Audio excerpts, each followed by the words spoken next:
tema, ya estamos en contacto con la exministra de Justicia, Marisol Perestello. ¿Cómo está, doctora Perestello? Gracias por atendernos. Muy bien, Patricia, ¿cómo estás? Buenas tardes. Bueno, recurrimos a usted porque entendemos que esto también es una máxima instancia. Ya mucho se ha hablado, al menos en algunas posturas, de que el Perú contraviene o está desacatando algunos compromisos y convenios internacionales. ¿Cómo analiza usted esta aprobación en el Congreso? A ver, desde el punto de vista político y desde el punto de vista jurídico, porque son cosas diferentes. Ambas tienen las mismas consecuencias en temas de continuar resquebrajando la institucionalidad democrática y la solidez de nuestro Estado de Derecho, poniéndonos en realidad en nuestras aspiraciones en mirar a la OCDE o en ser un país atractivo para inversiones en la lona. También es una barbaridad que se apruebe un proyecto de esta naturaleza, no solo que violenta una decisión de la Corte Interamericana a la que estamos adscritos y que estamos obligados a respetar, eh, sino que también violenta otras normas de derecho internacional y las hace inaplicables por su propia naturaleza. Pero desde el punto de vista jurídico sí quiero hacer algunas precisiones. Primero el comentario de la señora Marta Moyano, que señala que las normas penales, que las normas no se aplican retroactivamente. Hay excepción a esa regla. Las normas que se aplican retroactivamente son las penales, precisamente, cuando benefician al reo, en este caso. Es decir, a todas las personas que fueron sancionadas por delitos que no prescribieron porque eran considerados de lesa humanidad. Entonces no está diciendo la verdad y eso no me parece correcto porque el país merece saber que esta es una ley de amnistía, que esto es una norma que bloquea cualquier investigación de los años 80 que compromete directamente a Alberto Fujimori. Ya vemos ahora la posición de la Corte Suprema en el caso Pativilca, sabemos que se han ampliado los cuadernillos de extradición gracias a la posición en primera instancia que se ha tenido en Chile, todavía está pendiente la segunda, y eso lamentablemente nos pone nuevamente en manos de un 5% que gobierna en contra del 95% y de 15 o 14, según la posición de Wilson Soto, que no he terminado de comprender muy bien el sentido de su primer voto ni del segundo. Entiendo que se cambia un poco el resultado final, pero es una vergüenza. Esperemos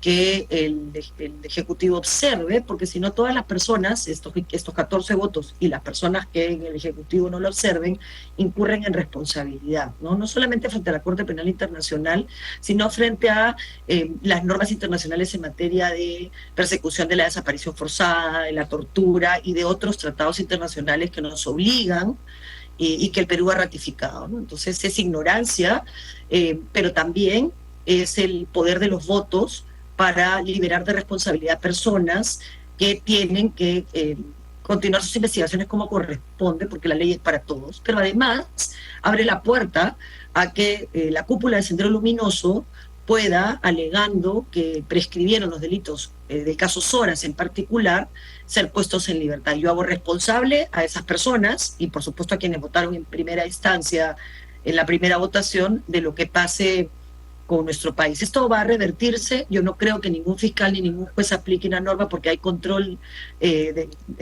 digamos, pueden hacer control difuso y no aplicar una norma por ser inconvencional, inconstitucionalmente. El Congreso irá a este TC, que lamentablemente demostrará en esa sentencia si, como muchos creemos, está pagando los favores por los votos que lo sentaron ahí, o si es capaz de defender el derecho.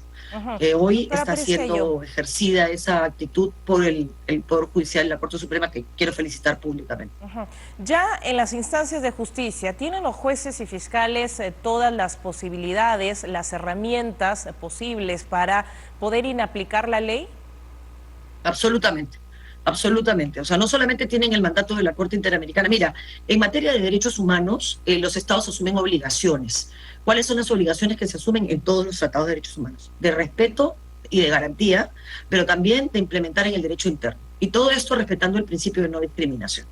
En este caso, las normas que derivan, las sentencias que derivan de la Corte, y obviamente el caso Barrios Altos y las sentencias de seguimiento lo son, y esta medida cautelar de, oye, espérate un ratito, déjame ver cuáles serían las consecuencias para este caso concreto y ver si con la norma que tú estás tomando perjudicas el derecho a la justicia de las víctimas, al no respetar esa decisión, porque lo que están haciendo, Patricia querida, ya salto a lo político, es encontrar argumentos para patear el tablero de la Corte, como lo hizo en su momento Fujimori, porque estaba pendiente de la sentencia del Tribunal Constitucional, que no estaba de acuerdo con la reelección, que finalmente terminó con el señor huyendo al Japón. Ajá. Vamos a decir las cosas como son.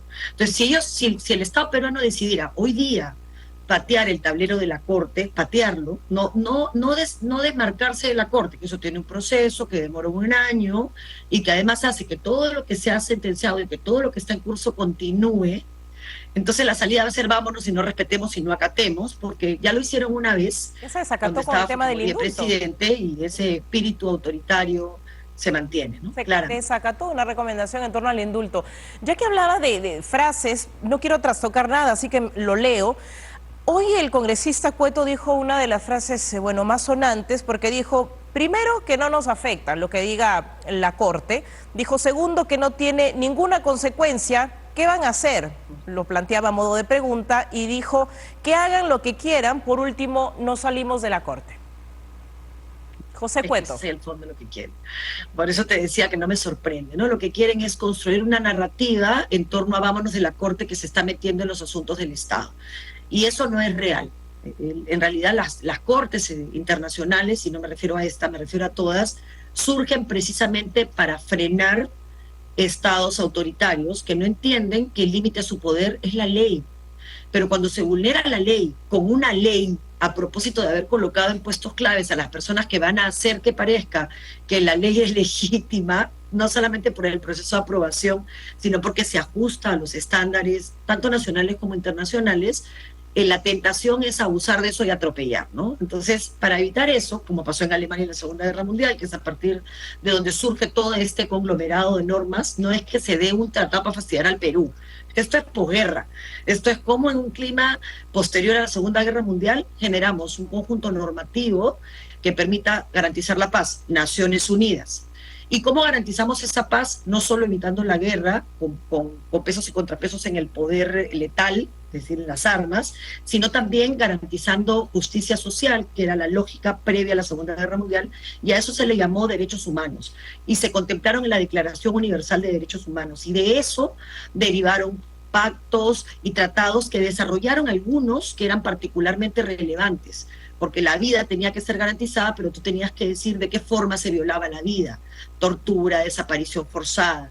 El tema aquí es que ellos hablan solo de la Corte Penal Internacional, interpretando una cosa que no tiene la lógica que ellos quieren, sino la que ya la Corte ha dado, pero se olvidan que además hay otros pactos, como lo que tiene que ver con la desaparición forzada y la tortura, ¿no? La persecución de crímenes de esta naturaleza, y todos declaran que este tipo de delitos son imprescriptibles, con lo cual, aun cuando su norma pudiera, que no es, ser interpretada en un sentido, tienes igual las normas específicas en materia de desaparición forzada, así que no hay por dónde ellos logren su objetivo, ¿no? Salvo que el TC quiera hacer una interpretación y asuman la responsabilidad por esa decisión, ¿no? Es ¿Cómo muy tomó? riesgoso, no resuelve el problema de fondo, y el problema de fondo son procesos que duran 30 años, que afectan tanto a las víctimas como a quienes pudieran estar involucrados y sean inocentes, pero nos están poniendo en riesgo y nos están demostrando que no están gobernando para el país, sino para sus propios intereses. ¿O qué medida plantean, ¿no? De manera alternativa para tres cosas fundamentales: cómo llegar a la justicia, o cómo hallar justicia, cómo llegar a la verdad y cómo reparar a las víctimas, ¿no? Que quedan prácticamente en el aire. ¿Cómo tomó ayer, doctora Pérez Tello, las declaraciones del presidente del Consejo de Ministros? Él dijo que el pronunciamiento de la Corte era intolerable, lo dijo con estos términos, pero también se mostró muy indignado porque no solo pedían no aprobar el proyecto, sino, si se aprueba, desacatarlo.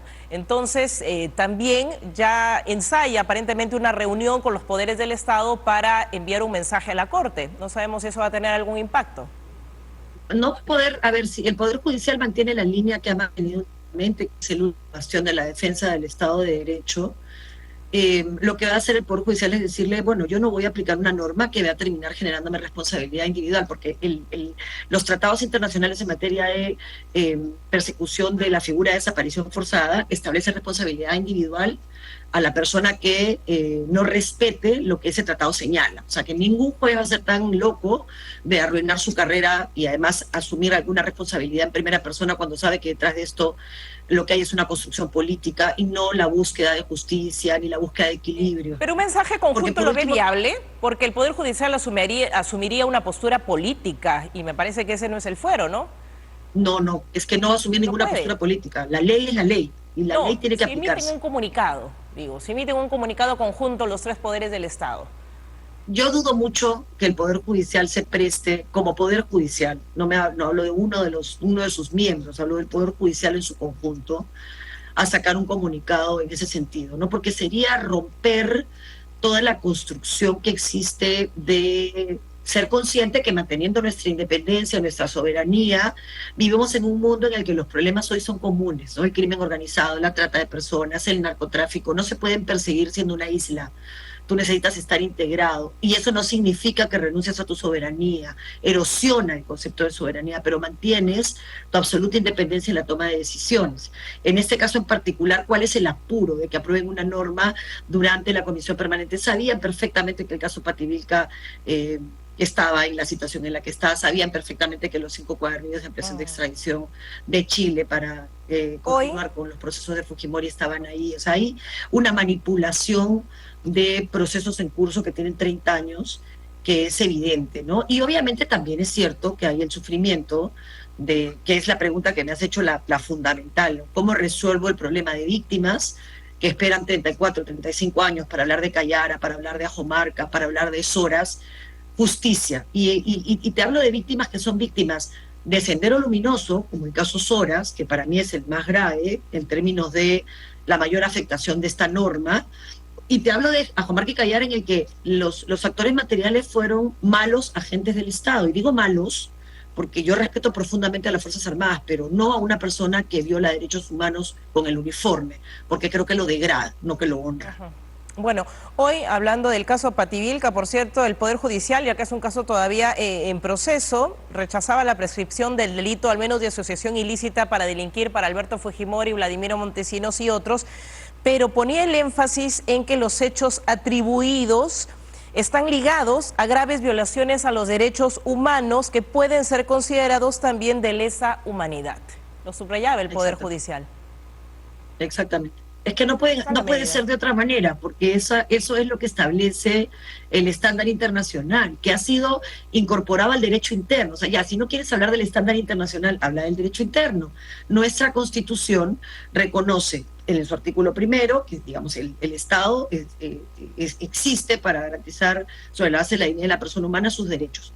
Tienes el artículo segundo que recoge todos los derechos fundamentales, tienes el tercero que dice los que no están acá también, y tienes la cuarta disposición final y transitoria de nuestra Constitución que dice que el contenido de esos derechos se interpreta de conformidad con los tratados internacionales, la Declaración Universal y los tratados que en materia de derechos humanos el Perú ha ratificado. Entonces es un tema de no querer aplicar la ley, no querer aplicar la Constitución, no querer respetar compromisos internacionales que no son otra cosa que garantizar democracia en América Latina y en el mundo, y a partir de eso garantizar la paz. Es abusar de su poder en votos, es exacerbar este clima de polarización espantoso, y es en realidad ponernos en un límite intolerable. La Presidenta tendrá que, esperemos, observar esa norma. Ahora, lo que dijo ayer el presidente del Consejo de Ministros es otra cosa que demostrarnos que están de rodillas, ¿no? Bueno, entonces, por un lado, la exhortación es a que la observe, pero del otro lado, aparentemente no tendremos ese ánimo. Bueno, la presidenta poco respeto tiene evidentemente a los organismos internacionales, y ignoró por completo todos los informes en el tema de Puno y en el tema de Ayacucho. Ni siquiera se le ocurrió hacer una investigación seria sobre cuáles fueron los hechos y quiénes fueron los responsables. Y la verdad es que es una pena que vean, que tengan la mirada de caso, que se den una vueltita por Caracas, por Lurigancho, por Barbadillo, y se den cuenta que todos los que hace 10 años pensaron que se iban a librar de la cárcel, hoy están allá pagando por sus penas, por sus delitos. Entonces, es tiempo. El problema es que en ese tiempo, en el que Perú se reencuentra democráticamente, hay un riesgo de libertad de la cúpula del Sendero Luminoso, que para mí es inaceptable. Bueno, Muy bien, doctora todo lo María que es, Cello. que la impunidad de un lado y de otro es inaceptable. Vamos a ver cómo procede entonces el Ejecutivo. Muy amable, gracias por su tiempo y por Muchas estar en gracias. Canal N. Gracias. Muy amable, doctora Marisol Pérez Cello, exministra de Justicia.